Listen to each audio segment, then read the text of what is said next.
जय हिंद साथियों, एक नए दिन के एक शानदार और ज़बरदस्त सेशन में आप सभी का स्वागत है। अभी तक आप कहीं भी पढ़े होंगे, लेकिन ये वीडियो आपके लिए बहुत ही महत्वपूर्ण साबित होगा। देखिए, कोई भी कॉम्पिटिटिव एग्जाम हुआ, उसमें लगभग 65 से 70% जो प्रश्न होते हैं वो आपको प्रीवियस ईयर प्रश्न देखने को मिलते हैं। और जो प्रीवियस ईयर पिछले वर्षों का पूछा गया प्रश्न होता है, वही किसी एग्जाम का आधार भी होता है। और 20 से 30% आपको नए प्रश्न भी देखने को मिलते हैं। तो सबसे पहले हम यहाँ पर टॉप क्वेश्चन लिए हैं, लेकिन सबसे पहले आज तक उत्तर प्रदेश पुलिस में जितने भी प्रीवियस ईयर प्रश्न पूछे गए हैं भारत और विश्व भूगोल से संबंधित, उन सबको हम यहाँ पर कवर करेंगे। साथ ही पूरे ऑप्शन के साथ डिटेल कवर करेंगे। उसके बाद मोस्ट एक्सपेक्टेड क्वेश्चन की बात करेंगे। ये वीडियो देखिए, आपके लिए ये रामबाण साबित होगा। यदि आप अभी तक कहीं भी पढ़े होंगे, लेकिन यहाँ से आपको 99% चांस है कि प्रश्न आपको यहीं से मिलेंगे। तो आइए सबसे पहले हम आपको कवर करते हैं प्रीवियस ईयर क्वेश्चन को। बाकी यूपीपी से रिलेटेड काफ़ी वीडियो हम अपलोड भी कर चुके हैं और अपलोड भी कर रहे हैं। यदि आप नहीं देखे हैं तो जाकर देखें। कम से कम समय में आपको जो है बेहतरीन तैयारी करवाई गई है। इतने ही प्रश्न को, टॉप 100 क्वेश्चन को करवाने में लोग 3 से 4 घंटे का समय लेते हैं, लेकिन यहाँ पर हम आपको मात्र 30 से 40 मिनट में सारे क्वेश्चन को डिटेल व्याख्या के साथ बिना किसी अन्यथा बात किए हुए खत्म करेंगे। तो आइए शुरू करते हैं बिना देर किए हुए। इसका पीडीएफ चाहिए, यहाँ मिलेगा। और आप जब इसको पढ़ लेंगे तो इसी टेलीग्राम चैनल पर अगले 2 घंटे के बाद इसका क्विज भी करवाया जाएगा कि आप कितना जो है तैयार किए हैं। तो आइए शुरू करते हैं बिना देर किए हुए। इस वीडियो की शुरुआत करेंगे। सबसे पहले UP constable previous year question को कवर करेंगे एक एक करके। ध्यान से देखिए। सबसे पहला क्वेश्चन, भारत के थार रेगिस्तान में स्थित कच्छ का रण, यह एक जो है कच्छ वहाँ जिला है, वहीं पर कच्छ का रण है, में किस राज्य में स्थित है? तो यह आपका कच्छ का रण कहाँ स्थित है? गुजरात में। और जो कच्छ का रण है, क्षेत्रफल के अनुसार पूरे भारत का सबसे बड़ा जिला जो है कच्छ है। और भारत का दूसरा सबसे बड़ा जिला जो है वो है लेह, जो कि लद्दाख में देखने को मिलेगा। जो ये कच्छ का रण है, ये दुनिया का सबसे बड़ा नमक रेगिस्तान है। क्लियर है? आगे बात करते हैं। इन नदियों में से किसका नाम संस्कृत शब्द लवणावरी से लिया गया है? मतलब जिसका अर्थ है नमकीन नदी। अब यहाँ पर जो ये नाम दिया गया है, ये किस नदी का प्राचीन नाम है? दोनों तरफ से प्रश्न आपका बन सकता है, तो इसे विशेष ध्यान देंगे। सही आंसर डी होगा। लूनी नदी को जो है प्राचीन में जो है लवणावरी नाम से जाना जाता था। अगर लूनी नदी की बात करें तो यह अरावली पहाड़ी के नाग पहाड़ी के पास से जो है निकली हुई है। ठीक, इसकी कुल लंबाई 495 किलोमीटर है। यह राजस्थान और गुजरात में जाती है और कच्छ के रण में जाकर विलीन हो जाती है। क्लियर है? आगे बात करते हैं। निम्न में से कौन सा पर्वत दर्रा भारत के उत्तराखंड राज्य में स्थित है? तो सही आंसर आपका बी होगा, लिपुलेख दर्रा। माना, नीति और लिपुलेख ये आपको उत्तराखंड में देखने को मिलेंगे, जबकि ये जो कोंगका, खारदोंग और लनक दर्रा, ये सारे आपको लद्दाख में देखने को मिलेंगे, जो कि एक केंद्र शासित प्रदेश है। चलिए अगले प्रश्न की तरफ। चलिए, ये सारे प्रीवियस ईयर है, देख लीजिए आप। यूपी कांस्टेबल घुड़सवार अभी सारे पिछले लगभग 10 से 15 सालों के आपके जो है भारत और विश्व ज्योग्राफी को कवर किया गया है। आइए देखते हैं। निम्न कथन को आपको ध्यान से पढ़ना है। यहाँ पर कच्छ का रण ही फिर से आ गया है। देखिए, यहाँ पर दिया गया है कि कच्छ का ग्रेट रण भारत के थार रेगिस्तान में एक नमकीन दलदल है। अभी हमने पीछे बताया भी है, जिसे 2 भागों में विभाजित किया जाता है, जिसे कच्छ का ग्रेट रण और लिटिल रण आप कच्छ के नाम से जानते हैं। तो ये बिल्कुल सही यहाँ पर है। अगला ऑप्शन देख लेते हैं। भारतीय गुड़खर की प्रमुख आबादी कच्छ के छोटे रण में है। ये गुड़खर की एक आबादी है जो कि कच्छ के छोटे रण में है, और इस क्षेत्र को घुड़खर अभ्यारण्य घोषित किया जाता है, जिसका क्षेत्रफल 4953.7 वर्ग किलोमीटर है। तो यहाँ पर दोनों के दोनों ऑप्शन सही हैं। तो इसका मतलब कूट करना था, तो सही आंसर आपका पहला देखने को मिलेगा। क्लियर है? बढ़ते हैं। निम्न में से कौन सा विकल्प राजस्थान में स्थित स्थित राष्ट्रीय उद्यान और वन्य जीव अभ्यारण्य के संबंध में गलत है। यहाँ पर बताना है कौन सा यहाँ पर गलत है, इसका मतलब राजस्थान में कौन सा नहीं है। देख लीजिए, केवलादेव राजस्थान में है, रणथंभौर राजस्थान में है और सरिस्का भी राजस्थान में है। लेकिन जो सह्याद्री आपको टाइगर रिजर्व दिख रहा है यह महाराष्ट्र में देखने को मिलेगा, तो सही आंसर डी होगा। और जो ये टाइगर रिजर्व है, अगर हम बात करें तो हमारे देश में टाइगर प्रोजेक्ट की शुरुआत जो है 1973 से हुई थी। कब से हुई थी? 1973 से, विशेष ध्यान दीजिएगा। और सह्याद्री जो है टाइगर रिजर्व है। और जो हमारे देश का जो पश्चिमी घाट है उसको सह्याद्री के नाम से भी जाना जाता है। तो सह्याद्री कहाँ है? महाराष्ट्र में। क्लियर है? नेक्स्ट बढ़ते हैं, डिटेल व्याख्या कर रहे हैं। जो भी आपको डाउट हो पेन पेपर लेकर लिखिए, सारे प्रश्न आपको यहीं से फंसने वाले हैं। 2 से 3 बार तो रिवीजन करके ही जाएं आप। निम्न विकल्पों में से किसे भारत और चीन के बीच प्रभावी सीमा कहा जाता है? तो भारत और चीन के बीच की जो सीमा है उसे मैकमोहन कहते हैं। रेड क्लिफ जो सीमा है यह भारत और पाकिस्तान के बीच की है। जो पाक जल डमरू मध्य है ये भारत और श्रीलंका के मध्य पड़ता है। और डूरंड रेखा जो है ये भारत और अफगानिस्तान के बीच में। अब ध्यान से सुनिएगा, लेकिन जो डूरंड रेखा है जहां अफगानिस्तान का बॉर्डर लगता है वो पाकिस्तान वाले एरिया के कब्जे में है, लेकिन भारत अपना दावा करता है तो हम भारत के अनुसार चलेंगे। यदि बाई चांस आपको ऑप्शन में भारत अफगानिस्तान नहीं दिखता है, पाकिस्तान अफगानिस्तान दिखता है, तो आप उसे क्लिक करेंगे। लेकिन प्रबल संभावना है हमारे देश का है, हम दावा भी करते हैं, तो भारत अफगानिस्तान डूरंड रेखा होगा। आगे बात करते हैं, उत्तराखंड किस वर्ष जो है अस्तित्व में आया था? तो सन 2000 की बात है। भारत में 3 नए प्रदेशों का निर्माण हुआ था, जिसमें उत्तर प्रदेश से उत्तराखंड अलग हुआ था और ये 9 नवंबर को हुआ था। कब हुआ था उत्तराखंड? 9 नवंबर को।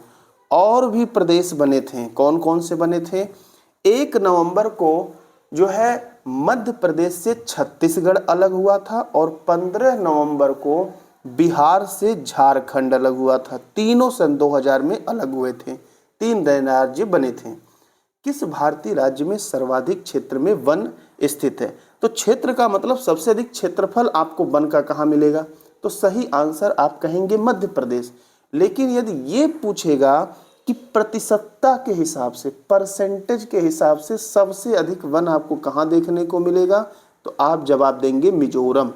तो परसेंटेज के अकॉर्डिंग मिजोरम, क्षेत्रफल के अनुसार मध्य प्रदेश। आगे देखिए, कौन सी रेखा भारत और पाकिस्तान के बीच सीमा तय करती है? अभी पीछे हमने बताया है, देख लीजिए भाई, रेड क्लिफ रेखा। तो सही आंसर आपका बी होगा, डूरंड रेखा। अभी पीछे हमने बताया है भारत अफगानिस्तान। यदि ऑप्शन में नहीं है तो फिर पाकिस्तान अफगानिस्तान। मैकमोहन भारत चीन। ये जो मेडिसन लाइन है ये अमेरिका और कनाडा के बीच में पड़ता है। आगे देखिए, लक्षद्वीप के लोग मलयालम के अतिरिक्त दूसरी कौन सी भाषा बोलते हैं? ये इंपॉर्टेंट क्वेश्चन है क्योंकि ये आपकी जो है पेट में भी पूछा गया था 2021 में। तो अब मलयालम क्यों बोलते हैं? मलयालम केरल में बोला जाता है और केरल के पश्चिम साइड में जस्ट वहीं सटे हुए लक्षद्वीप है, तो इसीलिए केरल के सारे लोग जो होते हैं वहाँ जाते हैं मछली मारने, मछुआरे लोग। तो केरल के जब लोग जाएंगे तो वहाँ तो भाषा भी तो केरल का ही बोलेंगे, तो वहाँ पर तो लक्षद्वीप में मलयालम तो बोला जाता है, लेकिन इसके अतिरिक्त एक और भाषा है जिसको हम महल भाषा कहते हैं, ये भी वहीं बोला जाता है। जो महल भाषा है ये हिंदी आर्य भाषा है और यह जो है भारत और मालदीव क्षेत्र अर्थात दक्षिण पश्चिम भारतीय उपमहाद्वीप में बोला जाता है। ठीक है, क्लियर है? ये दक्षिण पश्चिम भारतीय उपमहाद्वीप में बोला जाता है और आपको दक्षिण पश्चिम मतलब दक्षिणी भारत और मालदीव में बोलने को मिलेगा महल भाषा। तो वहाँ पर लक्षद्वीप में महल भाषा भी बोला जाता है और वैसे भी आपका लक्षद्वीप जो है मालदीव के ऊपर स्थित है। जो बंगाली भाषा है, भारत में सबसे अधिक बोली जाने वाली भाषा हिंदी है, लेकिन दूसरे नंबर पर सबसे अधिक भाषा जो बोली जाती है वो बंगाली बोली जाती है। बंगाली कहाँ कहाँ बोली जाती है? बांग्लादेश, पश्चिम बंगाल और त्रिपुरा में। आगे देखिए, अंडमान और निकोबार द्वीप समूह पर स्थित इंदिरा पॉइंट भारत का सबसे दक्षिणतम पॉइंट है भाई, किस देश के सबसे निकट है? तो देख लीजिए, इंदिरा पॉइंट सबसे निकट मलेशिया के हैं। इंदिरा पॉइंट जो है ये 6 डिग्री 45 मिनट पर है। ठीक है, इंदिरा पॉइंट से नीचे जाएंगे तो आपको मिलेगा क्या, भूमध्य रेखा मिलेगा, जिसको 0 डिग्री कहते हैं। तो भूमध्य रेखा से इंदिरा पॉइंट की दूरी कई बार पूछा गया है, तो 876 घटते क्रम में याद रखिए, 876 876 किलोमीटर है। जो इंदिरा पॉइंट है इसको पिग्मेलियन पॉइंट कहा जाता है। कौन सा पॉइंट, पिग्मेलियन पॉइंट। पहले नाम इसका पिग्मेलियन पॉइंट ही था, लेकिन जब इंदिरा गांधी प्रधानमंत्री थी तो वहाँ पर गई थी दौरा करने, और उनके दौरा करने के उपलक्ष्य में उसका नाम इंदिरा पॉइंट रख दिया गया था। अब बात करते हैं कि इसके नज़दीक कौन है, तो मलेशिया आपको दिखेगा, और मलेशिया के नीचे आपको दिखेगा इंडोनेशिया 0 डिग्री के पास। ठीक है, तो इंडोनेशिया से ऊपर मलेशिया है, और मलेशिया के जस्ट हल्का सा ऊपर आपको क्या देखने को मिलेगा, इंदिरा पॉइंट। ठीक है, हालांकि एक दूसरे के जस्ट पास में नहीं है, मलेशिया आपको पूरब साइड में देखने को मिलेगा। क्लियर है, बाकी नेपाल और बांग्लादेश तो ऊपर हो गए। ठीक है, चलिए आगे बात करेंगे अगले प्रश्न की। देखिए अगला प्रश्न आपका है, राष्ट्रीय उद्यान में से सबसे अधिक एक सींग वाले गैंडे कहाँ पाए जाते हैं। तो ये आपको काजीरंगा जो कि असम में है वहाँ पर देखने को मिलेगा। वर्तमान में देश में सबसे अधिक जो है राष्ट्रीय उद्यान आपको असम में ही देखने को मिलेगा, जहाँ पर 7 राष्ट्रीय उद्यान हो चुके हैं। ठीक है, अब यहाँ पर बात करेंगे कि जिम कॉर्बेट जो नेशनल पार्क है यह आपको उत्तराखंड में देखने को मिलेगा। पहले इसका नाम था हेली नेशनल पार्क। ठीक है, 1936 में इसकी स्थापना हुई थी, फिर जिम कॉर्बेट हुआ। वर्तमान में इसका नाम बदलकर रामगंगा नेशनल पार्क कर दिया गया है, क्योंकि इसके बीच से रामगंगा नदी भी गुजरती है। रणथंबोर आपको राजस्थान में देखने को मिलेगा, और जो बांदीपुर है यह कर्नाटक में देखने को मिलेगा। और ध्यान दीजिएगा कि असम में 7 आपके नेशनल पार्क हैं, लेकिन अभी जस्ट हमने पहले बोला कि सबसे अधिक असम में है, असम में नहीं है, मध्य प्रदेश में सबसे अधिक राष्ट्रीय उद्यान आपके पाए जाते हैं। चलिए आगे बात करेंगे, कौन सा शहर कर्क रेखा से सबसे दूर है। कर्क रेखा जो होता है वो 23.5 डिग्री उत्तरी अक्षांश होता है। क्लियर है, कर्क रेखा आपका 23.5 डिग्री उत्तरी अक्षांश होता है, जो कि हमारे भारत के बीचों बीच से होकर कुल 8 राज्यों से होकर गुजरता है, जिसमें ट्रिक आप लोग पढ़ते हैं मित्र पर गमछा झार। क्या कहते हैं, मित्र पर गमछा झार। तो सबसे दूर आपको जो है अगरतला देखने को मिलेगा। ठीक है, अक्षांश के अकॉर्डिंग। तो आप अगरतला याद रख लीजिए, इससे अधिक बहुत ज़्यादा आपको नहीं जानना है। ठीक है, चलिए, चित्रकूट जलप्रपात भारत के किस राज्य में स्थित है। तो सही आंसर सी होगा, चित्रकूट जलप्रपात छत्तीसगढ़ में देखने को आपको मिलेगा। क्लियर, आगे देखिए, अगला है कि भारत में किस रेडियोधर्मी धातु का विश्व का सबसे बड़ा भंडार मौजूद है। तो यह जो है थोरियम। क्या है भाई, थोरियम है, और थोरियम का मुख्यतः सबसे अधिक हमारे देश में उत्पादन होता है केरल। ठीक है, उसके बाद उड़ीसा, आंध्र प्रदेश, पश्चिम बंगाल, तमिलनाडु, मतलब दक्षिणी भारत में इसका उत्पादन और बड़े पैमाने पे देखने को मिलता है। ठीक है, ठीक है। ऑस्ट्रेलिया के एकमात्र द्वीपी राज्य कौन सा है ऑस्ट्रेलिया का, वो है तस्मानिया। कौन सा है, तस्मानिया। कैप्री आपको इटली में देखने को मिलेगा, इबिसा स्पेन में, और रोइस कहीं नहीं देखने को मिलेगा। आगे देखिए, कौन सा शहर गोदावरी नदी के किनारे स्थित नहीं है। देखिए गोदावरी नदी जो है ना, ये इसके किनारे स्थित नहीं है। गोदावरी नदी के किनारे कौन सा शहर स्थित नहीं है। तो देखिए इसमें बात करें, देखिए इसका जो सही आंसर आपका बनने वाला है वो होगा नौसारी। कौन सा होगा, नौसारी। नौसारी गोदावरी नदी के किनारे नहीं स्थित है, नौसारी आपका जो है पूर्णा नदी के किनारे स्थित है। किसके, पूर्णा। अब नासिक गोदावरी नदी के किनारे है, नांदेड़ है और निजामाबाद है। जो नासिक है यहाँ पर जो है कुंभ मेला लगता है। क्या लगता है, कुंभ मेला। पूरे देश में 4 जगह कुंभ मेला लगता है, जहाँ पर एक क्षेत्र आपका नासिक है। ठीक है, चलिए, गोदावरी नदी को जो है दक्षिण गंगा कहा, दक्षिण भारत की गंगा कहते हैं। इसको जो है दक्षिण भारत की जो है वृद्ध गंगा भी कहा जाता है, और इसकी जो है दक्षिण भारत की सबसे लंबी नदी है। इसकी लंबाई जो है 1465 किलोमीटर है। क्लियर है, आगे बात करेंगे। तमिलनाडु और श्रीलंका के मन्नार जिले के बीच मौजूद जलसंधि को कहा जाता है। तो इसको कहा जाता है पाक जलडमरू मध्य। क्या कहते हैं, पाक जलडमरू मध्य, जो इसको अलग करता है। ठीक है, अब यहाँ पर आप देखेंगे तो जो मन्नार जिला है वहीं पर मन्नार खाड़ी भी है।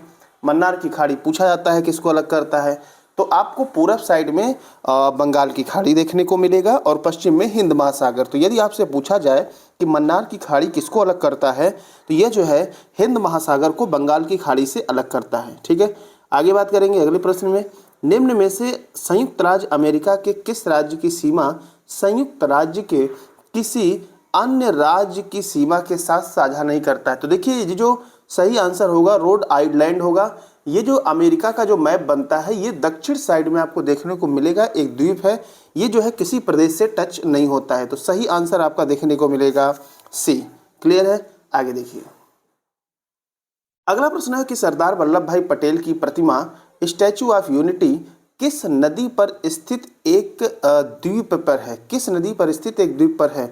तो यहाँ पर इसका जो सही आंसर होगा वो होगा नर्मदा नदी। कौन सा होगा? नर्मदा नदी। स्टैचू ऑफ यूनिटी ये गुजरात के केवड़िया में स्थित है और दुनिया की सबसे ऊंची ये मूर्ति है 182 मीटर। कितना मीटर? 182 मीटर। क्लियर है, आगे। ये दक्षिण अमेरिकी राष्ट्रों में से किसमें दक्षिण अमेरिकी क्षेत्र का सबसे बड़ा वन क्षेत्र है? तो ये आपको ब्राजील में देखने को मिलेगा, जिसको कहते हैं अमेजन। अमेजन को धरती का फेफड़ा कहा जाता है और दुनिया का सबसे बड़ा वन क्षेत्र है अमेजन। क्लियर है, आगे बात करेंगे, अगले प्रश्न की तरफ बढ़ते हैं। अगले प्रश्न की बात अगर हम करेंगे तो देख लीजिए, हाँ, निम्न में से प्रायद्वीपीय भारत की सबसे बड़ी नदी, अभी पीछे हमने बताया है कौन है? गोदावरी। लंबाई कितनी है? 1465 किलोमीटर लंबाई, एकदम रट डालिए। इसको दक्षिण की गंगा कहा जाता है, इसे वृद्ध गंगा कहा जाता है। अब चूंकि आया है गोदावरी तो हम आपको बता दें निकलता कहाँ है।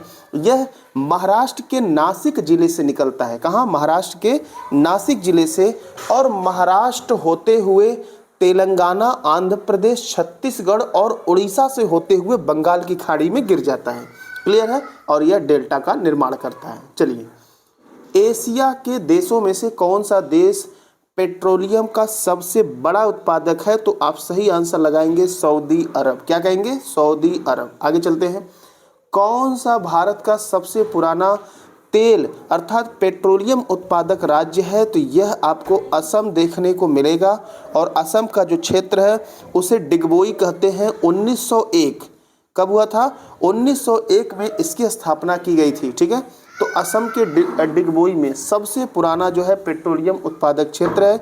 और चूंकि आप उत्तर प्रदेश पुलिस भर्ती का एग्जाम देने जा रहे हैं तो यूपी का जो तेल शोधक कारखाना है वह आपको मथुरा में देखने को मिलेगा। कहाँ? मथुरा। और मथुरा में उत्तर प्रदेश का ऐसा जिला है जहाँ सबसे कम बारिश होती है और सबसे अधिक बारिश होती है उत्तर प्रदेश के गोरखपुर जिले में। चलिए आगे बात करते हैं, इसके साथ कुछ एक्स्ट्रा जो है लेकर चलेंगे हम लोग। भूजल रिसाव के कारण रिचार्ज हो जाता है। कुछ स्थानों पर भूजल भौमजल स्तर के नीचे कठोर चट्टान की परतों के बीच होता है। इस जल को क्या कहते हैं? इसको कहते हैं अंतर्जली। क्या कहते हैं? अंतर्जली। ध्यान से 2-3 बार पढ़ के रट लें। ठीक है, अगला देखिए, निम्न में से कौन सी नदी यमुना नदी की सहायक नदी नहीं है? तो इसका सही आंसर डी होगा। कल्याणी जो है इसकी सहायक नदी नहीं है। यमुना नदी की अगर हम बात करें तो यह उत्तराखंड के यमुनोत्री से निकलती है। 1376 किलोमीटर इसकी कुल लंबाई है और ये हमारे पूरे भारत देश की सबसे बड़ी सहायक नदी है। और ये किसकी सहायक नदी है? गंगा की सहायक नदी है। गंगा से कहाँ मिलती है? प्रयागराज, इलाहाबाद में मिलती है। अब जो यमुना की सहायक नदी है वो केन है, चंबल है और बेतवा है। और इसकी सहायक नदी जो है सेंगर और छोटी सिंधु को भी कहा जाता है। तो विशेष ध्यान देंगे, कल्याणी इसकी सहायक नदी नहीं है। आगे बात करेंगे, अफ्रीका महाद्वीप का सबसे अधिक आबादी वाला देश कौन सा है? तो अफ्रीका महाद्वीप का सबसे अधिक आबादी वाला नाइजीरिया है। कौन है? नाइजीरिया। ठीक है, तो अफ्रीका महाद्वीप को जो है काला महाद्वीप कहते हैं, अंध महाद्वीप कहते हैं और साथ ही साथ अफ्रीका चूंकि सबसे पिछड़ा महाद्वीप है इसको भविष्य का भी महाद्वीप कहा जाता है। अब यहाँ पर नाइजीरिया की जो आबादी है वो लगभग 22 करोड़ है। मतलब हमारा जो उत्तर प्रदेश है ना, एक भारत का एक प्रदेश जो हमारा उत्तर प्रदेश है, जो कि आप पुलिस भर्ती देने जा रहे हैं, यहाँ की आबादी लगभग 25 करोड़ के आसपास पहुँच चुकी है। और नाइजीरिया जो कि अफ्रीका का सबसे अधिक आबादी वाला देश है, मतलब सबसे बड़े देश से हमारा एक प्रदेश आगे निकल चुका है। हम लोग आबादी में इतने टॉप पे हैं। हमारा देश इतना आज के समय में डेवलपमेंट है कि अगर हम बात करें तो डेली जो है छोटे छोटे देशों को पैदा कर देता है जितनी जनसंख्या होती है। चलिए, अफ्रीका का जो सबसे छोटा महाद्वीप है वो यहाँ पर अगर हम बात करें तो वह आपको सेशेल्स देखने को मिलेगा। क्या देखने को मिलेगा? सेशेल्स, सबसे कम जनसंख्या, जहाँ पर 97,000 जनसंख्या आपको देखने को मिलेगा। और दुनिया का सबसे छोटा देश वेटिकन सिटी जो कि इटली के अंदर है। ठीक है, आगे चलते हैं। उत्तरी अमेरिका के निम्न देशों में से कौन से देश में वन भूमि का क्षेत्रफल उसके कुल भूमि के प्रतिशत के रूप में उत्तरी अमेरिका में सबसे अधिक है? तो सबसे अधिक क्षेत्रफल आपको कहाँ मिलेगा? कनाडा में देखने को मिलेगा। क्लियर? आगे देखिए, कौन सी नदी बंगाल की खाड़ी में नहीं गिरती है? तो दो नदी हैं, ट्रिक से याद करें आप। नाता, जो नदियां आपस में नाता जोड़ती हैं, न से नर्मदा और त से ताप्ती, तो जो नदियां आपस में नाता जोड़ती हैं वही जो है बंगाल की खाड़ी में ना गिर के कहाँ गिर जाती हैं? अरब सागर में गिरती हैं। और अरब सागर में गिरने वाली नदियाँ डेल्टा का निर्माण नहीं करती हैं, वो निर्माण करती हैं एस्चुअरी या ज्वार नदमुख का निर्माण करती हैं।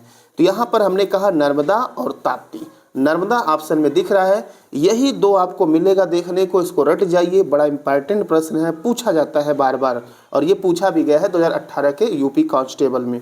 तो यहाँ पर सही आंसर नर्मदा होगा। ठीक है, आगे चलते हैं। निम्न में से कौन सी नदी भारत में ब्रह्म घाट पर कर्नाली नदी से जुड़ती है और घाघरा नदी बन जाती है? तो इसका सही आंसर आपका देखने को मिलेगा शारदा। क्या मिलेगा? शारदा। ठीक है, और ये जो आपका ब्रह्म घाट दिया है ये आपको बनारस, उत्तर प्रदेश के बनारस राज्य में देखने को मिल जाएगा। और शारदा नदी से ही शारदा नहर निकलती है जो कि उत्तर प्रदेश की सबसे बड़ी नहर है, शारदा नहर। क्लियर है? आगे हम बात करेंगे इसमें थोड़ा सा और। हम ऑप्शन में यदि बात करें तो शारदा नहर हमने कहा कि उत्तर प्रदेश की सबसे लंबी नहर है। जो ताप्ती है, जो ताप्ती नदी है, ये महाराष्ट्र, मध्य प्रदेश और गुजरात में बहती है। गंडक नेपाल में। ठीक है, यहीं से शालिग्राम, गंडक नदी से शालिग्राम के पत्थर लाए गए थे जिसमें मंदिर में भगवान श्री राम के मंदिर और मूर्ति में इसका जो है बनाने में प्रयोग हुआ है। और सरयू नदी जो है अयोध्या में है। ठीक है, आगे बात करेंगे। निम्न में से किस देश को पहले सीलोन कहा जाता था? तो सही आंसर बी होगा, श्रीलंका का पूर्व नाम था सीलोन। और श्रीलंका की जो आधिकारिक भाषा है वो पूछी जाती है। श्रीलंका की आधिकारिक भाषा जो है वो सिंहली है। कौन सी है? सिंहली, जो कि हमारे देश के दक्षिण साइड में जो है स्थित है। ठीक है, श्रीलंका। आगे बात करें, अगला चलते हैं। भारत और पाकिस्तान के बीच वर्तमान में पार सीमा ट्रेन कितनी चलती है? तो वर्तमान में जो इसकी संख्या है वो 2 है। ठीक है, 2 इस समय चल रही है। एक है समझौता एक्सप्रेस और दूसरी है थार एक्सप्रेस। कितनी है? 2, समझौता एक्सप्रेस और थार एक्सप्रेस। अगले प्रश्न की तरफ बढ़ते हैं। अगला प्रश्न यहाँ पर दिया गया है कि गोदावरी नदी का उद्गम स्थल राज्य में है। तो अभी हमने आपको बताया है कि महाराष्ट्र के नासिक जिले से गोदावरी नदी निकलती है और महाराष्ट्र, तेलंगाना, आंध्र प्रदेश, छत्तीसगढ़ और उड़ीसा में जाकर बंगाल की खाड़ी में गिर जाती है। कुल 1465 किलोमीटर इसकी टोटल लंबाई है। दक्षिण भारत की सबसे लंबी नदी है और इसे दक्षिण की गंगा या वृद्ध गंगा भी कहा जाता है। क्लियर है? आगे बात करते हैं। भारत की सबसे बड़ी मीठे पानी की झील कौन सी है? तो भारत की सबसे बड़ी मीठे पानी की झील वुलर झील है जो कि जम्मू कश्मीर में देखने को मिलेगा। डल झील भी मीठे पानी की झील है, जम्मू कश्मीर में है, लेकिन ये सबसे बड़ी नहीं है।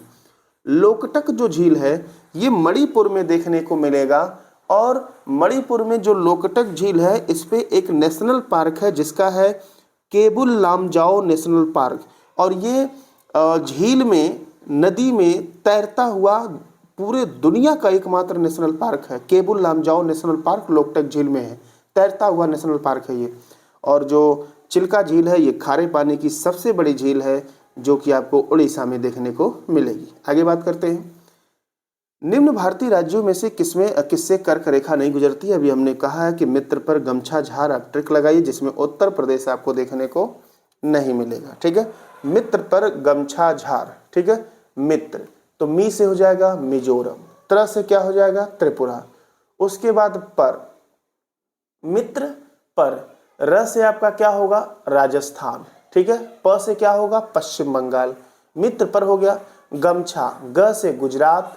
ठीक है, म से आपका मध्य प्रदेश, उसके बाद गमछा 6 से छत्तीसगढ़ और झार से झारखंड हो जाएगा। तो ये 8 प्रदेश जो हैं कर्क रेखा जो कि 23.5 डिग्री उत्तरी अक्षांश है, हमारे भारत के एकदम बीचों बीच से गुजर के हमारे 8 राज्यों को क्रॉस करते हुए जाती है, जिसमें उत्तर प्रदेश आपको देखने को नहीं मिलेगा। ठीक है, आगे देखिए हिमालय का तीसरा सबसे बड़ा शिखर कौन सा है। देखिए हिमालय का जो सबसे बड़ा शिखर है वो है माउंट एवरेस्ट, जिसकी ऊंचाई है 8,848.86 मीटर।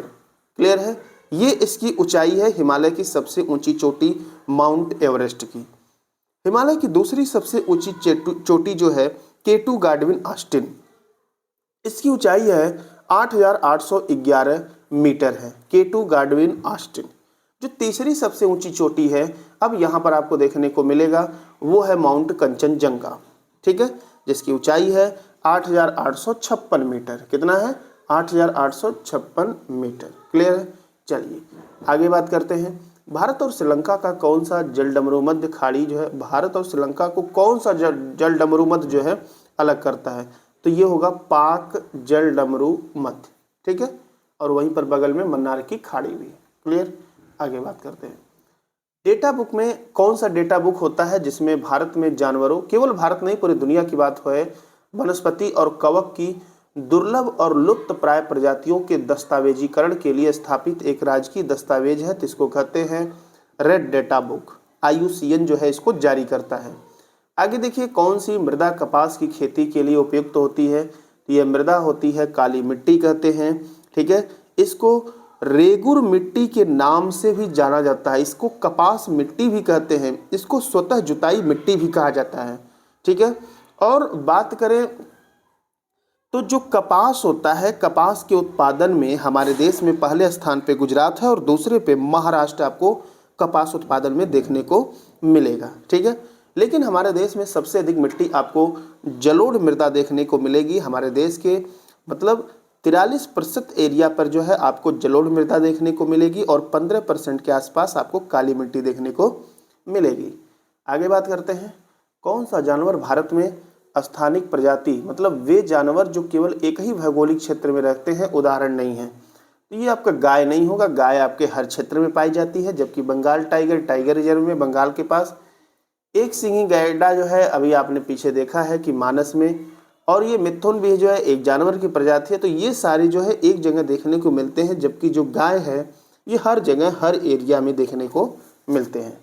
आगे देखिए भारत का सबसे बड़ा बॉक्साइट उत्पादक राज्य। देखिए बॉक्साइट जो होता है ना, यह एल्युमिनियम का अयस्क होता है। क्या होता है? एल्युमिनियम का अयस्क होता है बॉक्साइट। बॉक्साइट से ही एल्युमिनियम बनाया जाता है। तो भारत में सबसे अधिक बॉक्साइट का जो उत्पादन होता है, टॉप पे जो है वो उड़ीसा है। लेकिन दुनिया में बात करें तो दुनिया में सबसे अधिक बॉक्साइट का उत्पादन ऑस्ट्रेलिया में होता है। ठीक है, चलिए आगे बात करेंगे। कौन सा राज्य नक्सलवाद प्रभावित नहीं है? तो इस दिए गए ऑप्शन में जो गोवा है ये नक्सलवाद से प्रभावित नहीं है। बाकी महाराष्ट्र, झारखंड, छत्तीसगढ़ ये नक्सलवाद से प्रभावित है, लेकिन गोवा किससे प्रभावित है? देखिए गोवा काफ़ी डेवलप है, परसेंटेज के हिसाब से सबसे अधिक शहरीकरण, मतलब जितना वहाँ एरिया है उसके अकॉर्डिंग जो शहरीकरण है वो गोवा में आपको मिलेगा सबसे अधिक। लेकिन एरिया के अनुसार देखेंगे सबसे अधिक शहरीकरण, नगरीकरण वो आपको महाराष्ट्र में देखने को मिलेगा। गोवा टॉप में किस चीज़ पे है भाई? गोवा जो है ना ये आपको लीकर में टॉप में देखने को मिलेगा। मतलब यहाँ पर एवरेज लोग जो दारू पीते हैं ना, पूरे देश में सबसे अधिक दारू गोवा में ही पिया जाता है। ठीक है, वहाँ बीच है, लोगों को ठंडी ज़्यादा लगती है तो दारू दबा पीते हैं। लेकिन ये दारू नहीं होता है जो ये गांव एरिया में लैला वाला चलता है, वहाँ पर एडवांस दारू होते हैं। निम्न से इनमें से कौन सा बायोडिग्रेडेबल नहीं है? बायोडिग्रेडेबल का मतलब होता है जो मिट्टी में मिल जाते हैं, सब्जी भी मिल जाता है, फल भी, केचुआ भी। लेकिन जो ये आपका एल्युमिनियम फॉयल है, आज के समय में इसका बड़े पैमाने पर यूज होता है। ये एल्युमिनियम की एक पतली पन्नी होती है। लोग कोई भी वस्तु ले जाना हो, भोजन सामग्री ले जाना हो तो इससे लपेट लेते हैं, जो कि बड़े आसानी से मुड़ जाता है। देखिए ये बनाया गया है, एक्सपर्ट का कहना है कि ये नुकसान नहीं है, लेकिन अगर बहुत लंबे समय तक इसको जो है ढक कर रखते हैं किसी वस्तु को, तो फिर वो नुकसान करना शुरू कर देता है और ये मिट्टी में मिलते नहीं आसानी से। ठीक है, ये बायोडिग्रेडेबल नहीं है। आगे बात करेंगे। जैव विविधता की दृष्टि से भारत का कौन सा स्थान धनी है? सबसे मतलब जैव विविधता सबसे अधिक कहाँ है? तो ये आपको पश्चिमी घाट में देखने को मिलेगा। एग्जाम में कई बार पूछा गया पश्चिमी घाट का दूसरा नाम क्या है? तो पश्चिमी घाट को सह्याद्री भी कहा जाता है। क्या कहते हैं? सह्याद्री। इसकी लंबाई 1600 किलोमीटर है और यह जो है गुजरात से लेकर कन्याकुमारी तक आपको देखने को मिलेगी। गुजरात, महाराष्ट्र, गोवा, कर्नाटक, केरल, तमिलनाडु, ये जो है सह्याद्री आपको यहाँ पर देखने को मिल जाएगी। बढ़ते हैं अगले प्रश्न की तरफ। चलिए अगले प्रश्न की बात करेंगे। तो अगला देख लीजिए, भारतीय मृदा में किस चीज़ की कमी है? तो अगर हम भारतीय मृदा की बात करें तो यहाँ पर सबसे अधिक कमी आपको नाइट्रोजन देखने को मिलेगी। तो प्राथमिकता हम नाइट्रोजन को देंगे, साथ ही साथ फास्फोरस की भी कमी है इसमें और पोटास की कमी है। तो तीन चीज़ों की मुख्यतः कमी देखने को मिलती है, नाइट्रोजन, फास्फोरस और पोटास। किस नदी का उद्गम भारत के बाहर है आपको बताना है। तो यहाँ पर सही आंसर पहला होगा ब्रह्मपुत्र नदी। भारत में ये बहती है, सबसे लंबी ये नदी भी है जो कि भारत में आकर बहती है। 2900 किलोमीटर इसकी लंबाई है और यह जो है जो मानसरोवर है, ठीक है, मानसरोवर झील जो कि तिब्बत में है, उसके निकट चेमायुंगडुंग ग्लेशियर से निकलती है। और चेमायुंगडुंग से निकलने वाली तीन नदियां हैं जो भारत में बहती हैं। एक तो ये आपका ब्रह्मपुत्र नदी हो गया, दूसरा सिंधु और तीसरा सतलज। तीन नदियां वहां से निकलती हैं, विशेष ध्यान दीजिएगा। चेमायुंगडुंग ग्लेशियर कैलाश मानसरोवर से सॉरी जो कि आपको तिब्बत में देखने को मिलेगा। इग्लू क्या है? नाम सुने होंगे। देखिए जो इग्लू है ना, सही आंसर यहाँ से होगा, गुंबद के आकार का एक घर या झोपड़ी है जो कठोर बर्फ की सिल्ली से बनाया जाता है, जिसमें एस्कीमो जनजाति रहते हैं। कौन सी जनजाति? एस्कीमो। तो पूछा जाता है कि इग्लू में कौन सी जनजाति रहते हैं? एस्कीमो। ठीक है भाई, यह साइबेरिया के टुंड्रा प्रदेश में पाया जाता है। ये सिल्ली जो होता है ना, बर्फ का ही सिल्ली होता है और यह आपको साइबेरिया, रूस के पास जो पड़ता है, उसके टुंड्रा प्रदेश में देखने को मिलते हैं। आगे हम बात करेंगे कि चंबल नदी किन राज्यों से होकर बहती है। तो देख लीजिए, जो चंबल नदी है यह उत्तर प्रदेश, मध्य प्रदेश और राजस्थान तीन प्रदेशों में बहती है। चंबल नदी का जो पूर्व नाम है वो चरमौती था, ठीक है, चरमौती। और यह जो है चंबल नदी निकलती है मध्य प्रदेश के महू जिला के जाना पावा पर्वत से, ठीक है, मध्य प्रदेश के महू जिले के जाना पावा पर्वत से निकलती है। और चंबल नदी जो है यमुना की सहायक नदी है। क्लियर है? आगे चलते हैं। जीवाश्म किस प्रकार के सेल में पाई जाती है? तो जीवाश्म जो है ना, ये आपको परतदार सेल में देखने को मिलेगी। कहाँ पर? परतदार सेल में। आगे चलते हैं। वायुमंडल में कौन सी सबसे ज़्यादा होती है गैस? तो सबसे अधिक गैस जो है वायुमंडल में आपको नाइट्रोजन देखने को मिलेगी। कितना प्रतिशत? लगभग 78%। दूसरे नंबर पे ऑक्सीजन 20.9 होता है, लेकिन आपके एग्जाम में 21% मिलेगा। इतना एग्जैक्ट डाटा आपके एग्जाम में नहीं आता है, फिर भी जान लीजिए 20.9%। कार्बन डाइऑक्साइड 0.03% होता है, ठीक है, सॉरी, कार्बन डाइऑक्साइड 0.03% होता है। आर्गन 0.93% होता है, ठीक है, और हाइड्रोजन जो दिया है ना, ये 0.001% होता है। तो ये जो है ऐसे पाए जाते हैं। तो सबसे अधिक नाइट्रोजन होता है। नाइट्रोजन किसी चीज़ के विकास के लिए सहायक होता है और ऑक्सीजन तो प्राणवायु होता है। एक और फैक्ट आपको बताते चलें, पूछा जाता है कि किसी भी वायुमंडल में आग जलाने के लिए कम से कम कितना प्रतिशत ऑक्सीजन चाहिए? तो किसी भी वायुमंडल में कम से कम 16% ऑक्सीजन यदि नहीं रहेगा तो फिर आग नहीं जलेगी। वर्तमान में हमारे इन्वायरमेंट में 21% ऑक्सीजन है। अब सोचिए क्या होगा, थोड़ा सा दिमाग लगाए, अगर ऑक्सीजन 25% हो जाए तो क्या होगा? होगा इससे ये कि आग जो है बड़े पैमाने पे लगना शुरू हो जाएगी। जहां आग नहीं लगना चाहिए वहां भी आग लगना शुरू हो जाएगा। अब दूसरा पॉइंट क्या हो सकता है कि अगर 21% से 18% पे आ जाए तो फिर वही कंडीशन होगा कि जल्दी आग नहीं लगेगा, बहुत कम आग लगेगा। बात समझ रहे हैं? ठीक है, आगे बढ़ते हैं। कौन सी हवा वर्ष में 2 बार अपनी दिशा परिवर्तित करती है? तो इसको मानसूनी हवा कहते हैं। सबसे पहले जून महीने में हमारे, अगर हम देश में ही करें तो बारिश जो है मानसूनी हवाओं से होती है और ये केरल में 1 जून को पहुंचती है, दक्षिणी पश्चिमी मानसून। तो पहली बार तो यहाँ पर दक्षिणी पश्चिमी मानसून हो गई, फिर जो है लौटती हुई जो मानसून होती है वो उत्तरी पूर्वी हो जाती है। 2 बार होती है, एक दक्षिणी पश्चिमी, एक उत्तरी पूर्वी। सही आंसर आपको सी देखने को मिलेगा। चलिए, ज्वार भाटा की उत्पत्ति का क्या कारण है? तो यहाँ पर चंद्रमा, सूर्य और पृथ्वी का जो गुरुत्वाकर्षण होता है वही ज्वार भाटा के आने का कारण होता है। ज्वार का मतलब होता है समुद्र में लहरों का उठना और भाटा का मतलब होता है गिरना। ठीक है, भाटा का मतलब क्या होता है? गिरना होता है। तो यहाँ पर देखिए, ज्वार भाटा अगर हम बात करें तो 2 प्रकार की, एक होता है बृहद ज्वार भाटा या दीर्घ ज्वार कहते हैं, बृहद या दीर्घ कहते हैं। ये पूर्णिमा और अमावस्या पर देखने को मिलता है जब सूर्य, पृथ्वी और चंद्रमा एक सीधी रेखा में होते हैं। आगे बात करेंगे, गोबी, कालाहारी, अटाकामा, सहारा, ये क्या है? यह एक जो है मरुस्थल है। जो सहारा है यह अफ्रीका में देखने को मिलेगा और यह दुनिया का सबसे बड़ा जो है मरुस्थल है। क्लियर है? कालाहारी की बात करें तो यह आपको दक्षिणी अफ्रीका में देखने को मिलेगा। बोत्सवाना, नामीबिया और दक्षिण अफ्रीका देशों में ये पाया जाएगा इसका विस्तार। गोबी मरुस्थल की बात करें तो यह एशिया का सबसे बड़ा मरुस्थल है जो चीन और मंगोलिया की सीमा पर स्थित है। और अटाकामा जो है ये अटाकामा जो है ये आपको दक्षिण अमेरिका में देखने को मिलेगा, चिली के पास, उत्तरी चिली के पास। ठीक है भाई, आगे बढ़ते हैं अगले प्रश्न की तरफ। अगले प्रश्न की तरफ बढ़ेंगे तो अगला यहाँ पर दिया गया है, कौन सी नदी डेल्टा नहीं बनाती है? तो देख लीजिए, नर्मदा। अभी पीछे हमने बताया था कि एक ट्रिक याद करिए, जो नदियाँ नाता जोड़ती है वही डेल्टा नहीं बनाती हैं। और डेल्टा कौन नदी बनाती है? जो बंगाल की खाड़ी में गिरती है वही डेल्टा बनाती है। बाकी जो नदी अरब सागर में गिरती है वह ऐश्वरी या ज्वारनद मुख का निर्माण करती है। तो यहाँ पर नर्मदा, न से नर्मदा और त से ताप्ती, यही 2 नदियाँ हैं जो डेल्टा नहीं बनाती हैं। तो ध्यान रखिएगा, बड़ा इंपॉर्टेंट प्रश्न पूछा जाता है। ठीक, तो यहाँ पर जो इसका सही आंसर होगा वो बी हो जाएगा। क्लियर है? बाकी सारे जो है डेल्टा का निर्माण करती हैं। और दुनिया का सबसे बड़ा डेल्टा आपको गंगा दिख रही है, ये बनाती है गंगा और ब्रह्मपुत्र मिलकर सुंदरवन डेल्टा। आगे देखिए, निम्न में से गैर परंपरागत ऊर्जा स्रोत कौन से हैं?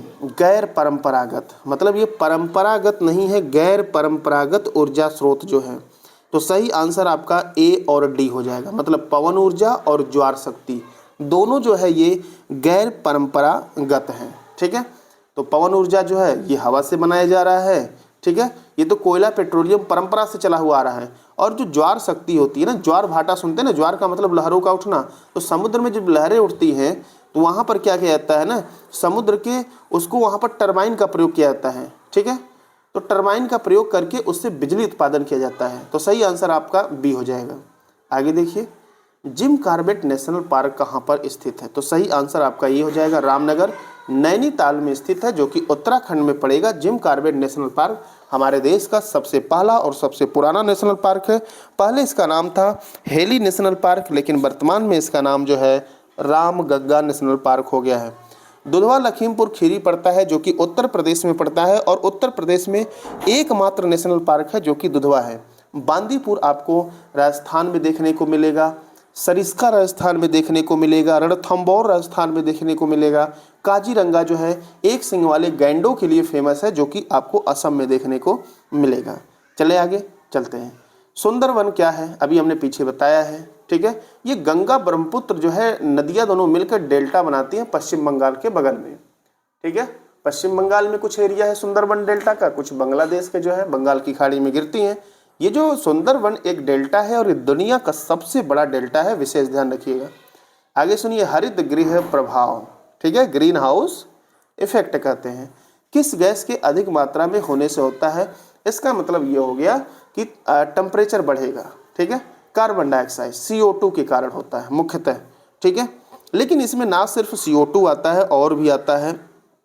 अगर बात करें तो मेथेन भी आता है, इसमें CH4 कहते हैं, CFC भी आता है, क्लोरोफ्लोरोकार्बन होता है, N2O भी आता है, नाइट्रस ऑक्साइड कहते हैं, और H2O जिसको जलवाष्प कहते हैं। तो इतने इसमें आते हैं। ठीक है, कार्बन डाइऑक्साइड, जलवाष्प, नाइट्रोजन ऑक्साइड, नाइट्रस ऑक्साइड जिसको लाफिंग गैस भी कहते हैं, मेथेन, क्लोरोफ्लोरोकार्बन। ठीक है, इतने सारे आते हैं। तो सही आंसर आपका पहला हो जाएगा, कार्बन डाइऑक्साइड।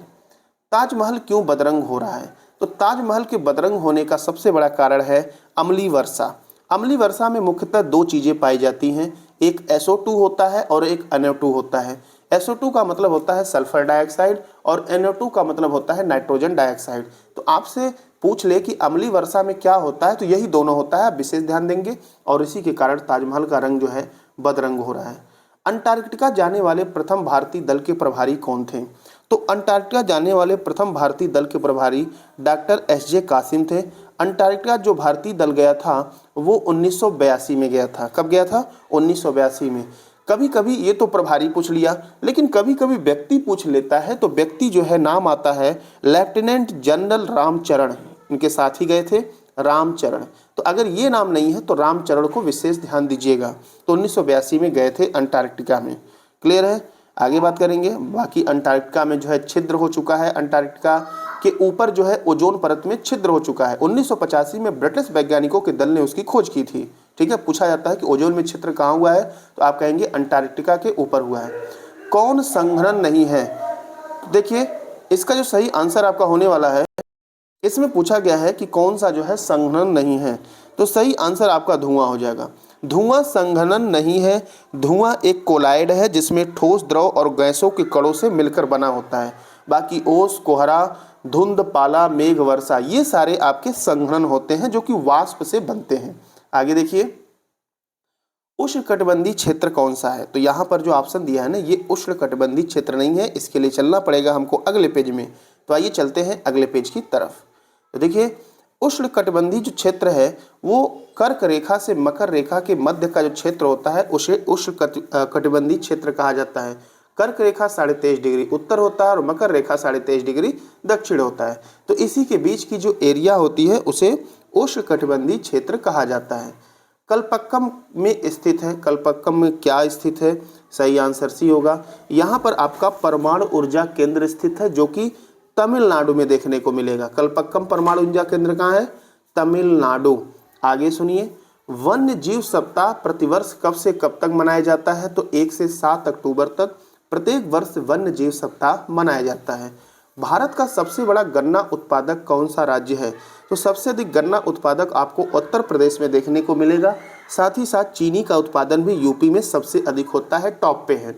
और दुग्ध उत्पादन में भी जो है यूपी टॉप पे आ चुका है। आलू उत्पादन में यूपी टॉप पे है। ठीक है, यदि पृथ्वी का अक्ष झुका हुआ नहीं होता तो फिर सूर्य की किरणें कहाँ पड़ती?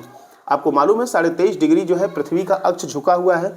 यदि झुका हुआ ना होता तो जो सूर्य की किरणें होती हैं वो हमेशा लंबवत आपको भूमध्य रेखा पर देखने को मिलती हैं, जिसको 0 डिग्री अक्षांश कहा जाता है। क्लियर है? आगे देखते हैं। नागार्जुन सागर बांध परियोजना। पहले देखिए, लोग एक ट्रिक याद करते थे, नाग अर्जुन अंधे, तो लोग अंधे को आंध्र प्रदेश समझते थे, नागार्जुन। लेकिन अब जमाना बदल गया है, आपका ट्रिक नहीं काम आएगा। नागार्जुन सागर परियोजना अब चूंकि आंध्र प्रदेश से तेलंगाना अलग हो चुका है और तेलंगाना में नागार्जुन सागर परियोजना आ चुका है, तो फिर अब आप जो है नागार्जुन अंधे मत याद करिएगा। सही आंसर यहाँ पर जो होगा वो कौन सा होगा? कृष्णा नदी तो होगा, लेकिन ये तेलंगाना में आ गया। कहाँ गया भाई? तेलंगाना में आ गया कृष्णा नदी। आगे बात करते हैं।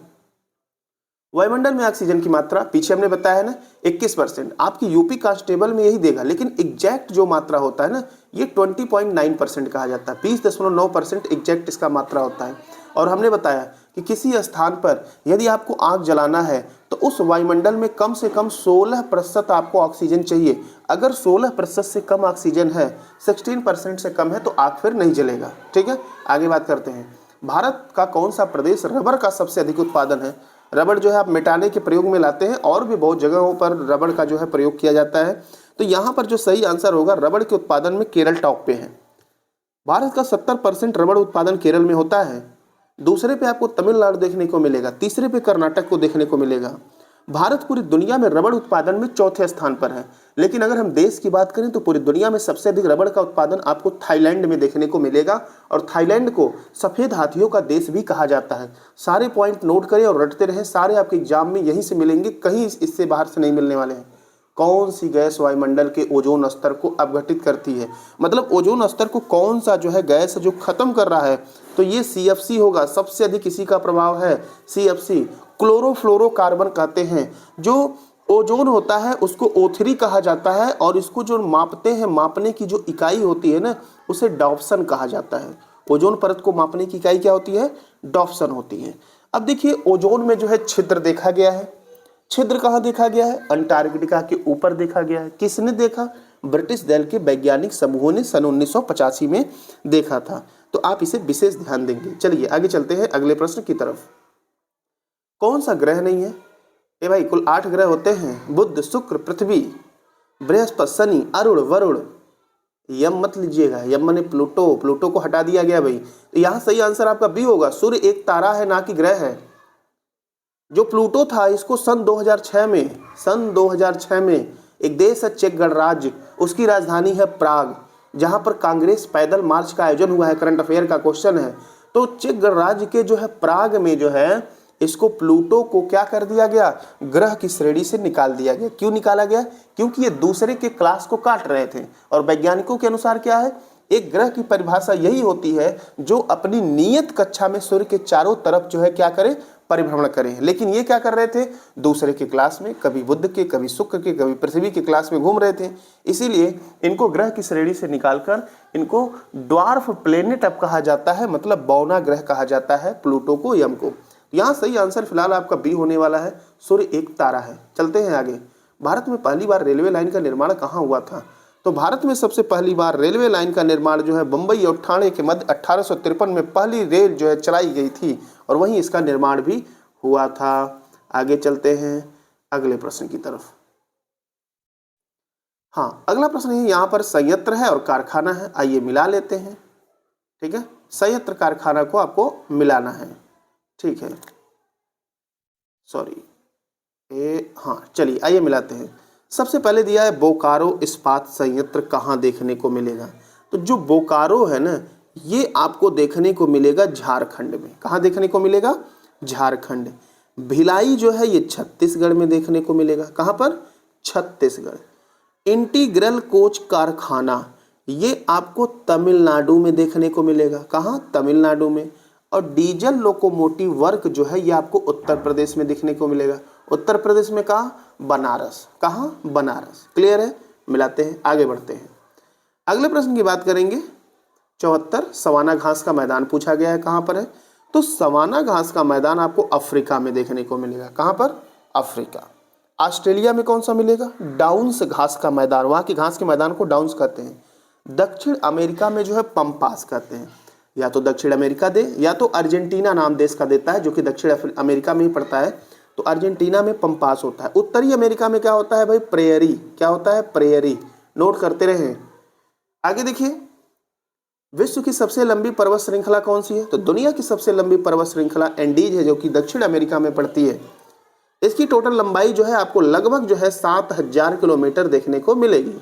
कितनी? 7000 किलोमीटर। दूसरे नंबर पर दुनिया की सबसे ऊंची जो है, सबसे लंबी जो है लंबाई जो पर्वत श्रृंखला है वो रॉकी है। वो आपको देखने को मिलेगी उत्तरी अमेरिका में, लगभग 4800 किलोमीटर इसकी लंबाई है। तीसरे नंबर पर हमारा जो है, हमारा नहीं है, हिमालय आता है, जो कि मुख्यतः नेपाल में स्थित है। हिमालय की जो लंबाई है वो लगभग 2500 प्लस किलोमीटर है। ठीक है, हिमालय। ठीक, लेकिन चोटी तो सबसे अधिक दुनिया की हिमालय पे ही है। माउंट एवरेस्ट 8848.86 मीटर है। ठीक है, आल्पस जो है इसकी ऊंचाई जो इसकी लंबाई 1200 मीटर है। ठीक है, चलिए बात करेंगे आगे। दिन रात किसके कारण होते हैं? तो दिन रात जो होता है ना, ये पृथ्वी के घूर्णन के कारण होता है। पृथ्वी अपने अक्ष पे जो घूमती है 24 घंटे में एक चक्कर लगाती है, इसलिए 12 घंटे दिन और 12 घंटे रात होता है। जो पृथ्वी सूर्य का परिक्रमण करती है ना, उसके कारण मौसम परिवर्तन होता है। 365 दिनों में सूर्य का एक चक्कर पृथ्वी कंप्लीट करती है। आप देखिए, ये यहाँ पर ये प्रश्न आपके खत्म होते हैं। 76 क्वेश्चन था, लेकिन डिटेल व्याख्या के साथ आप देखेंगे तो लगभग 300 से 350 क्वेश्चन हमने आपको कवर कर दिया डिटेल व्याख्या के साथ। आपको 70 ज्योग्राफी के 70% क्वेश्चन यहीं से मिलेंगे, जितने ज्योग्राफी के पूछ जाएंगे। 2-3 प्रश्न, 1-2 प्रश्न यहाँ से हट सकता है, और 1-2 प्रश्न के लिए हम आपको एक और वीडियो लेकर आएंगे, जिसमें लगभग आपको 200 मोस्ट एक्सपेक्टेड प्रश्न देखने को मिलेंगे, और सारे प्रश्न इसी के इर्द गिर्द रहेंगे, बस वो अलग अलग एग्जामों में पूछे गए हैं। ठीक है, इससे बाहर आपका ज्योग्राफी नहीं आने वाला है। आपको दुनिया भर का इतिहास भूगोल नहीं रटना है, आप पुलिस का एग्जाम देने जा रहे हैं। ठीक है, तो इतना एनफ है आपके लिए। बाकी आप चैनल को सब्सक्राइब करें। वीडियो कैसा लगा कमेंट करके ज़रूर बताएं। अगली वीडियो आपकी जो है पॉलिटी की आने वाली है, उसके बाद एक हिस्ट्री का वीडियो आएगा। इस तरह से कल शाम तक आपके सारे वीडियो कंप्लीट करवा दिए जाएंगे, तो आप वीडियो को देखकर जरूर देख जाएं। पूरा वीडियो ध्यान से देखने के लिए आप सभी का बहुत बहुत धन्यवाद।